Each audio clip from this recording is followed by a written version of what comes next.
Salut, prieteni! Continuăm ziua a patra și vă arătăm iarăși, vă vorbim despre nivelul apei. Dacă vă uitați pe filmarea de ieri, o să vedeți cât de sus a fost apa din exact acest cadru și acum cât este de jos. Acum deja a început să urce apa, să îl aducă la un nivel mai sus.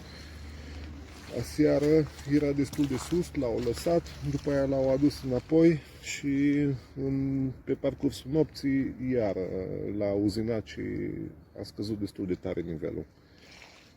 Mai este un aspect despre care vreau să vorbesc, e catch and release, adică prinde și eliberează. Ce înseamnă această chestie, să zic așa? Noi nu suntem împotriva faptului ca cineva să mănânce un crab, dar trebuie să înțelegem anumite aspecte. Adică dacă prinzi un crab de 2 kg și vrei să-l duci acasă, e ok, du-l acasă și pregătește-ți-l. Dar dacă prinzi 3-4 crab de 2 kg, te rog frumos, dă-le drumul la 3 bucăți și du acasă numai o singură bucată. Nu-i du pe toți. Iar dacă prinzi un crab de 7,7 kg extra sălbatic, care o să-l vedeți un pic în cadrele din mai încolo, vă rog frumos, eliberați-l, dați-i drumul.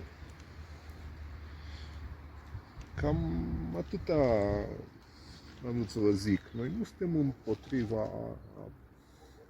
consumului de pește, dar trebuie să înțelegem că există o diferență, există o legislație în țara asta care ar trebui să ținem un pic cont de ea. Adică dacă prindeți un ciortan de 2 kg, puteți să-l luați acasă. Dacă prindeți un crab mai mare, vă rog frumos, dați-i drumul. Uitați, despre crabul ăsta vorbeam mai devreme. Uitați cât de frumos. Ce colorit frumos poate să aibă. Se vede că trăiește în apă foarte curată. Și acum urmează eliberarea.